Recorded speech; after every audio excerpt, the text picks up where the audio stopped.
Put your hands back here. I ain't doing.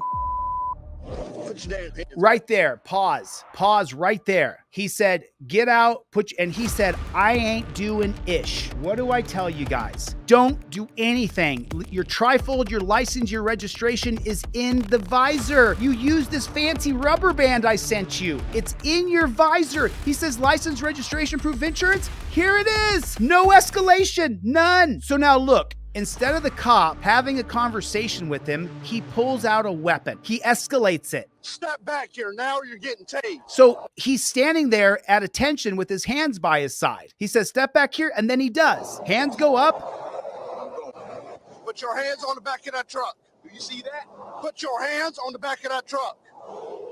One hand. Both hands. Two hands. Right there. Okay. Right there. The jackboot thug pig can stop. The man agreed to put his hands on the back of the car and stop. Now, take a step back and say, if you leave your hands there, I'm just going to take a pause for a moment till we get some backup and we can talk about the traffic infraction. You were going 100 miles an hour. That's a felony in the state of Georgia. I'm just going to stand here with you until backup officers arrive so that we can talk about this in a more calm manner. You came out excited. I came up aggressive. Let's just take a second and de-escalate here. Put your hands behind your back or you're getting tased. I'm telling you that right now. Why am I getting tased? Because you are under arrest for speeding and reckless driving. I'm not driving. Nobody was hurt. How was I speeding? You passed me doing 100 miles an hour. Okay, so that's a speeding ticket, right? He's so right. That's a speeding ticket. That's all that is. Tickets in the state of Georgia are criminal offenses. Tickets in the state of Georgia are criminal offenses. So that's your Republicans and your Democrats. I have a ticket in Georgia. You do now? Why? You passed me doing 100 miles an hour.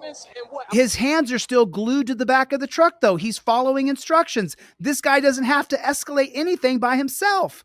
Hands behind your back. Yes, you're. But why? Why? Let me ask you guys a question. Let me ask you a very logical question. Why does he need to put his hands behind his back? He's following orders, doing as he says. They want to put you in torture cuffs. They want to hurt you. Put a 1 in the chat if you know for a fact that torture cuffs are torture. 1 for me. 1 for me. Let me put my 1 in the chat. 100%. I definitely know that torture cuffs are always torture. This is the conversation I have with every cop I talk to. Torture cuffs are always torture.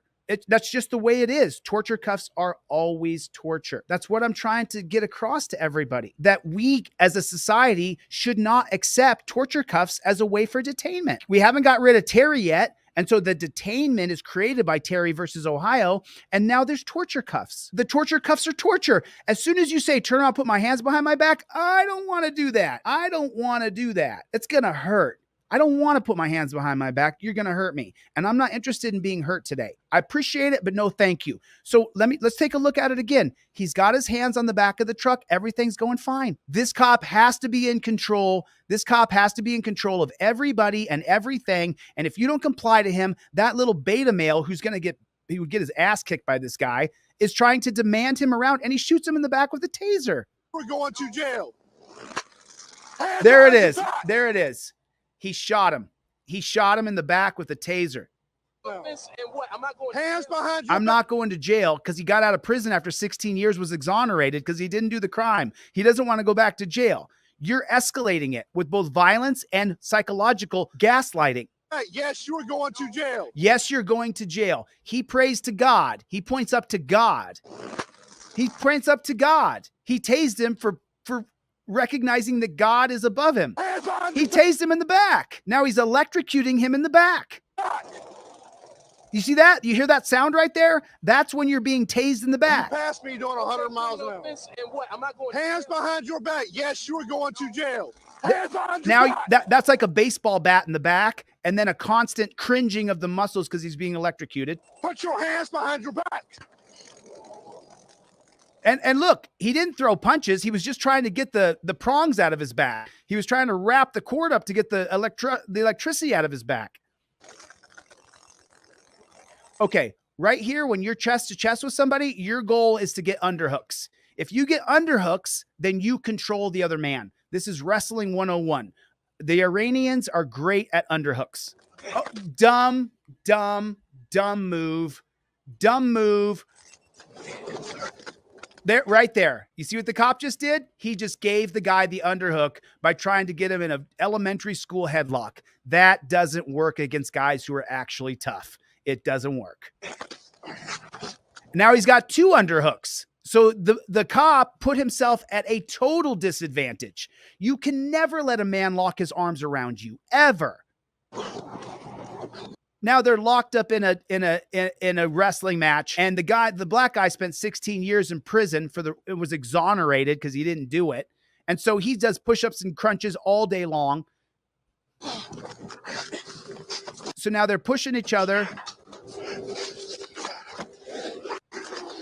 Now the cop pulls out another weapon. Yeah. There it is. Okay, let's stop right here. And so they're going to shoot him and he's going to die because the cop escalated it from beginning until end. From beginning until end, the cop escalated it. Yeah, so Extra Crispy said that he's trying to kill the cop here, bro. The cop didn't need to shoot him with however many volts are in that taser. If you shoot someone and you continue to electrocute them when they're standing against a vehicle, you escalated it. The cop escalated it. Is he trying to kill him? He didn't go for his gun. He was just he was just dominating him physically. He wasn't trying to kill him, Extra Crispy. But if you shoot me with the taser, you're probably going to get my ref side. This is why I tell you guys, do not fight the police. Do not fight the cops. It's not going to help you. You're going to get killed. We got to beat them through changing their policies that you can't escalate the situation. Fall back and film him. Even if he drives away, fine, don't chase him. Radio ahead. He's in this truck. He's got this license plate. Great. He's going to have to stop sometime. We don't live in the era anymore of the 1940s. We don't have to chase him or we're never going to catch him again. That truck is not going to go 1 mile without additional cameras seeing where he's going. That truck is not getting away. That guy is not getting away. It's not going to happen. So his name was Leonard Allen Cure. He's dead now, and I'm not blaming him. I'm not going to blame, I am going to blame him. I'm going to blame him. And if this happens to you, I'm going to blame you. If you watch my channel and this happens to you, it's your fault. I told you, have your license, your registration, your proof of insurance right there. I said it to you. I taught this to you. And whether you're right or wrong, give the jackboot thug pig your license, your registration on camera. Slide it right out and say, here's my license, my registration, and my proof of insurance. Everything I have to give you required by law is in your hands. There you go. Watch how I handle this pig and dominate him because I do everything he's asked me to do. This guy died because he didn't give his license, registration, and proof of insurance. I'm not blaming him for the jackboot thug pig escalating it. I'm blaming him because he didn't have his ish ready to go. Why don't you have your stuff ready to go? Why don't you have your things ready to go?